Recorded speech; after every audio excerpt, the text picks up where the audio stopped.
കുംഭമാസത്തിലെ ഭരണി നാളിൽ തുടങ്ങി മീനമാസത്തിലെ ഭരണി വരെ ഏകദേശം 1 മാസത്തോളം നീണ്ടു നിൽക്കുന്നതാണ് ഭക്തിയുടെ രൗദ്രഭാവം എന്നൊക്കെ വിശേഷിപ്പിക്കപ്പെടുന്ന കൊടുങ്ങല്ലൂർ ഭരണി മഹോത്സവം.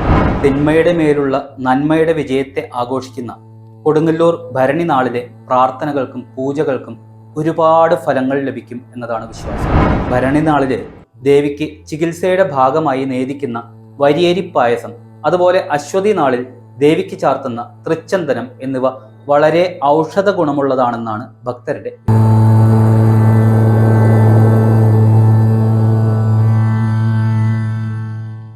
അമേശ്വരണം ദേവീശ്വരണം. പ്രപഞ്ചമാകെ പ്രഭാചൈതന്യമായി നിറഞ്ഞു നിൽക്കുന്ന ആദിപരാശക്തിയുടെ ഉഗ്രകാളി ഭാവമാണ് കൊടുങ്ങല്ലൂരമ്മ. ശ്രീകുരുംബ ഭഗവതി എന്നാണ് കൊടുങ്ങല്ലൂരമ്മ അറിയപ്പെടുന്നത്. ശ്രീ എന്നാൽ ഐശ്വര്യമെന്നും കുരു എന്നാൽ പ്രദാനം ചെയ്യുന്നതെന്നുമാണ് അർത്ഥമാക്കുന്നത്. എല്ലാവിധ ഐശ്വര്യവും പ്രദാനം ചെയ്യുന്ന അഷ്ടൈശ്വര്യദായിനിയായതിനാൽ ശ്രീകുരുംബ ഭഗവതി എന്ന് കൊടുങ്ങല്ലൂരമ്മയെ വിളിക്കുന്നുണ്ട്. കേരളത്തിലെ ഏറ്റവും പ്രധാനപ്പെട്ട കാളീസ്ഥാനമായ കൊടുങ്ങല്ലൂർ കാവ് ആചാര വൈവിധ്യങ്ങൾ കൊണ്ടും പൂജാക്രമങ്ങൾ കൊണ്ടും പ്രതിഷ്ഠാവിശേഷങ്ങൾ കൊണ്ടും അത്യധികം സങ്കീർണവും നിഗൂഢവുമാണ്. രുരുജിത് സമ്പ്രദായത്തിലുള്ള താന്ത്രിക വിദ്യകളാണ് ഇവിടെയുള്ളത് എന്നതാണ് അതിന് കാരണം. മാത്രമല്ല, കേരളത്തിലെ കാളി ക്ഷേത്രങ്ങളുടെ എല്ലാം മൂലസ്ഥാനം എന്നറിയപ്പെടുന്ന പുണ്യഭൂമി കൂടിയാണ് കൊടുങ്ങല്ലൂർ കാവ്. ഇന്ന് ഭരണി മഹോത്സവത്തിന്റെ പ്രത്യേകതകളെക്കുറിച്ചാണ് ഞാൻ പറയുന്നത്.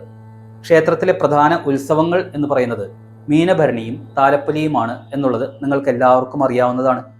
അതില് മീനഭരണിയുമായി ബന്ധപ്പെട്ട് നടക്കുന്ന പ്രധാന ചടങ്ങുകൾ എന്ന് പറയുന്നത് ചെറുഭരണി കൊടിയേറ്റം, കോഴിക്കല്ല് മൂടൽ, അശ്വതി കാവ് തീണ്ടൽ, തൃച്ചന്ദന ചാർത്ത് എന്നിവയാണ് എന്നുള്ളതും നിങ്ങൾക്കറിയാം. അതുകൊണ്ട് തന്നെ കുംഭമാസത്തിലെ ഭരണി നാളിൽ തുടങ്ങി മീനത്തിലെ ഭരണി വരെ ഏകദേശം 1 മാസത്തോളം നീണ്ടു നിൽക്കുന്നതാണ് കൊടുങ്ങല്ലൂർ ഭരണി മഹോത്സവം.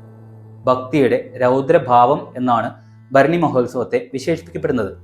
ഈ ദിവസങ്ങളിൽ കാവിലെ ദർശനം നടത്തുന്നത് ദുരിതമോചനത്തിന് ഉത്തമമെന്നാണ് ഭക്തർ വിശ്വസിക്കുന്നത്. കാവ് തീണ്ടൽ കഴിഞ്ഞ് പിറ്റേ ദിവസമായ ഭരണി നാളില് ദേവിക്ക് ചികിത്സയുടെ ഭാഗമായി നേദിക്കുന്ന വരിയേരി പായസം, അതുപോലെ അശ്വതി നാളില് ദേവിക്ക് ചാർത്തുന്ന തൃച്ചന്ദനം എന്നിവ വളരെ ഔഷധ ഗുണമുള്ളതാണെന്നാണ് ഭക്തരുടെ വിശ്വാസം. സത്യത്തില് ഭരണി മഹോത്സവത്തിന്റെ ഐതിഹ്യം എന്ന് പറയുന്നത് ദാരികവധമാണ്. അതായത് കുംഭഭരണി നാളിൽ യുദ്ധത്തിനുള്ള തയ്യാറെടുപ്പുകൾ ആരംഭിച്ച് മീനത്തിലെ തിരുവോണം നാളിൽ യുദ്ധം ആരംഭിച്ച് രേവതി നാളിൽ ദാരികനെ വധിച്ച് യുദ്ധം ജയിച്ച് പിന്നെ അമ്മയുടെ മുറിവുകൾ ഉണക്കാനുള്ള ചികിത്സയുടെ നാളുകൾ, അതാണ് ഭരണി മഹോത്സവമായി കൊണ്ടാടുന്നത്. അതുകൊണ്ട് തന്നെ തിന്മയുടെ മേലുള്ള നന്മയുടെ വിജയത്തെ ആഘോഷിക്കുന്ന കൊടുങ്ങല്ലൂർ ഭരണി നാളിലെ പ്രാർത്ഥനകൾക്കും പൂജകൾക്കും ഒരുപാട് ഫലങ്ങൾ ലഭിക്കും എന്നതാണ് ഭക്തരുടെ വിശ്വാസം. ചുരുക്കത്തില് ഭദ്രകാളിയുടെ അനുഗ്രഹം ജീവിതത്തിലുടനീളം ലഭിക്കുവാൻ കൊടുങ്ങല്ലൂർ ഭരണിയിൽ പങ്കെടുത്താൽ മതി എന്നാണ് വിശ്വാസം. എല്ലാ ദുഃഖങ്ങളും മാറ്റി ജീവിതത്തിൽ ഐശ്വര്യവും സമൃദ്ധിയും ലഭിക്കുമെന്നാണ് ഭക്തരുടെ വിശ്വാസം. അതുകൊണ്ടാണ് ഇത്രയും ജനക്കൂട്ടം തന്നെ ഇതിന് വരുന്നത്. ഇതോടനുബന്ധിച്ച് നടക്കുന്ന മറ്റൊരു ആചാരം എന്ന് പറയുന്നത് ഭരണിപ്പാട്ടാണ്. അതിനെ എതിർക്കുന്നവരും അനുകൂലിക്കുന്നവരുമുണ്ട്. ആ വിഷയം നമുക്ക് മറ്റൊരു വീഡിയോയിൽ ചർച്ച ചെയ്യാം. അപ്പോൾ ഈ വർഷത്തെ ഭരണി മഹോത്സവം മാർച്ച് 29 മുതൽ ഏപ്രിൽ 1 വരെയാണ് നടക്കുന്നത്. അതായത് വളരെ പ്രധാനപ്പെട്ട ദിവസങ്ങളാണ് ഞാൻ പറഞ്ഞത്.